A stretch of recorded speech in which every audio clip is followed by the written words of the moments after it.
Hey guys, welcome to another video. Today we'll be doing something different. We'll be looking at some pro gameplays and doing some commentary on the highlights of these pro gameplays. So this is actually the first game between RRQ and Onic in the MPL Invitational, I think 2 days ago or yesterday. And this was a sweep for RRQ against Onic. They actually beat them 2-0. So I watched both games, and the first game was actually slightly longer. It took RRQ a little bit longer to break down Onic. So without further ado, let's just get right into the gameplay. So right here off the bat, we have an invasion from the Onic jaw hit. The Onic jaw hit tries to go in to try to delay the RRQ's blue buff. I think invading buffs and delaying enemy farm right now is part and parcel of being a tank or being a support. It is very important to invade so they can delay the enemy farm, as the current meta, most of the junglers are very fast farmers and this will help them snowball, so delaying their farm is very important.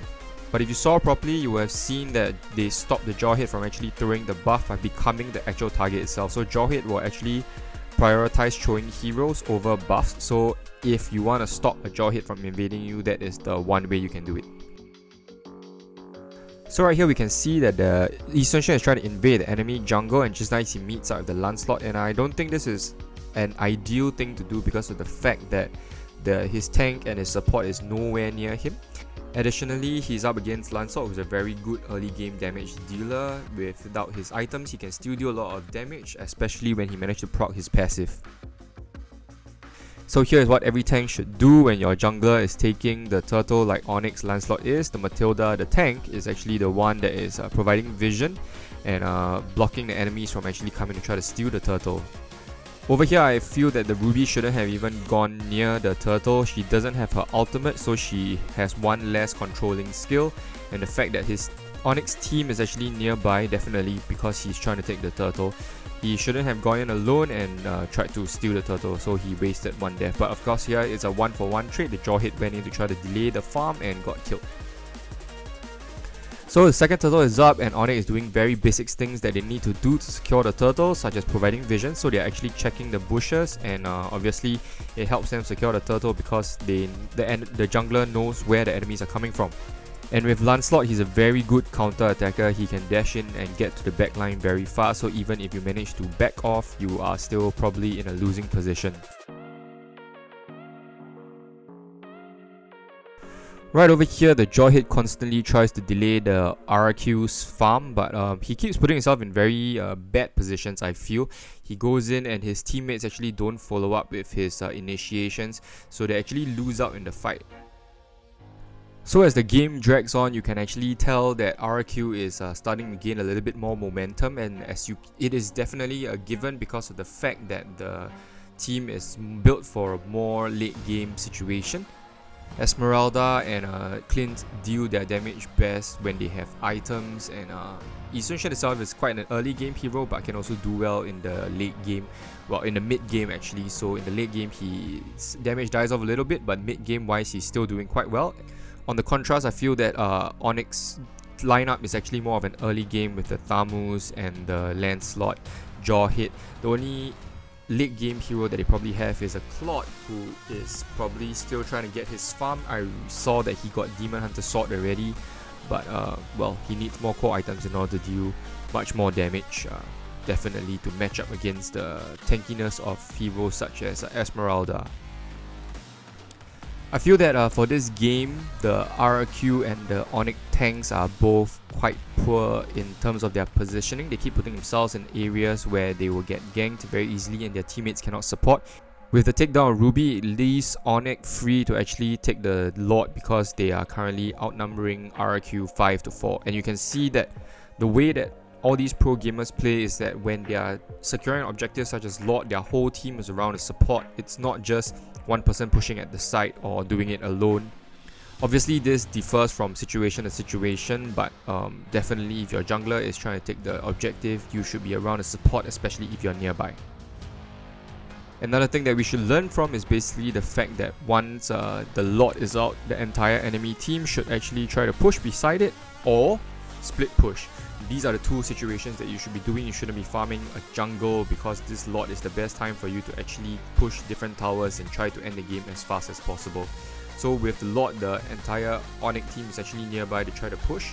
They are definitely going to turret dive over here because of the fact that they have the advantage in numbers. Using that numerical advantage, Onic is definitely trying to tower dive and take out the inhibitor turret. But it's definitely not easy to dive when there's a Ruby and an Esmeralda and an Eve trying to stop you from coming in. And here we start to see the power of Esmeralda, who actually probably just carried this last endgame fight because she is so tanky and difficult to kill. So the enhanced lot is up here and it's definitely going to be the scene for the next team fight. So we will see how the Onic and RRQ actually plays this. You can see that the Thamos is at the bottom with the Esmeralda, and this is quite important because keeping Esmeralda away from the team fight will actually provide a lot of advantage for Onic. So zoning her out is definitely the best choice for Onic. And the moment they secure the lot, you can see that Onic is actually backing away, which is a great idea because they can just bide their time until the lot comes out, and especially since it's an enhanced lot, it'll make it easier for them to actually push the different towers and probably win the team fight. Here as the lot pushes the bot lane, I felt that the Onic team should have continued to try to push the top or the inhibitor turret instead of chasing after the kill against the Esmeralda. She has proven quite difficult to kill, so definitely I don't think that was the best choice that Onic should have done at that point of time. And this gives Eve the time to actually get her out back and zone out the enemies, and then preventing them from actually using the lot to do anything at all.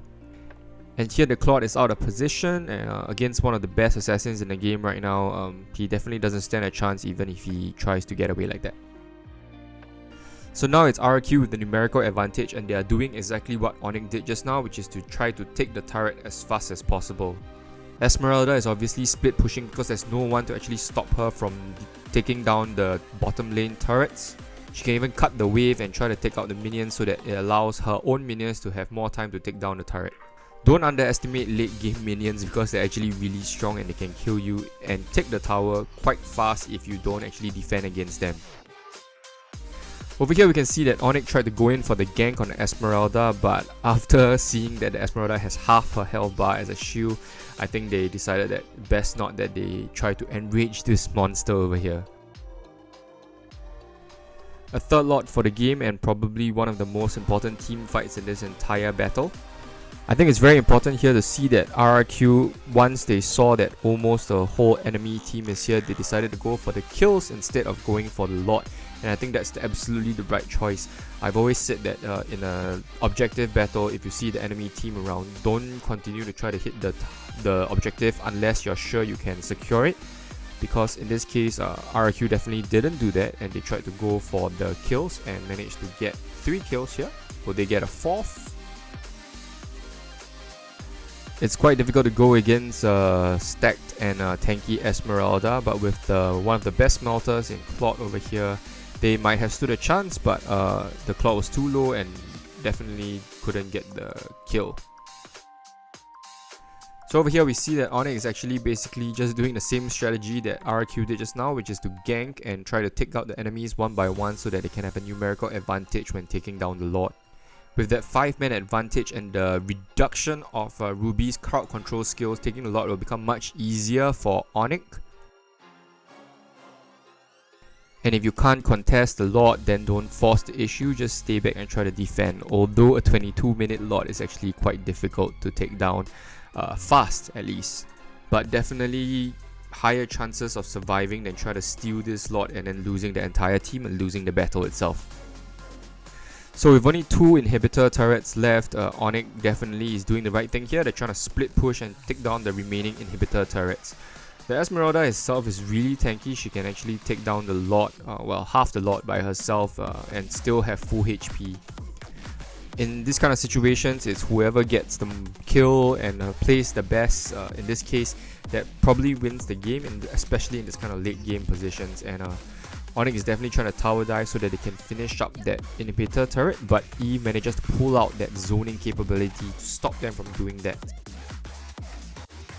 In this late game, we can't really see Onic doing much damage to the much tankier RRQ in terms of Esmeralda and Ruby. They are dealing damage, but they're not dealing enough to try to get that kill. And with the inclusion of the Yi Sun Shin in the battle now, well, Yi Sun Shin manages to get 2 kills really quickly, and probably this decides the game already. In this kind of situations where you outnumber the enemy 5 to 3, you should just continue pushing along the same lane so they can try to end the game as fast as possible, considering how long the enemy's respawn times are. And Esmeralda here does a very smart play. She tries to go for the kill on the jaw hit, who strangely didn't hide himself in the bush to try to recall, I think. And he definitely loses here, and he's not able to recall to try to defend the base, and RRQ definitely ends this game. That's it for today. I hope you enjoyed the video. Please leave a like, subscribe, and click the notification bell, and join my Discord if you want to talk to other people about Mobile Legends.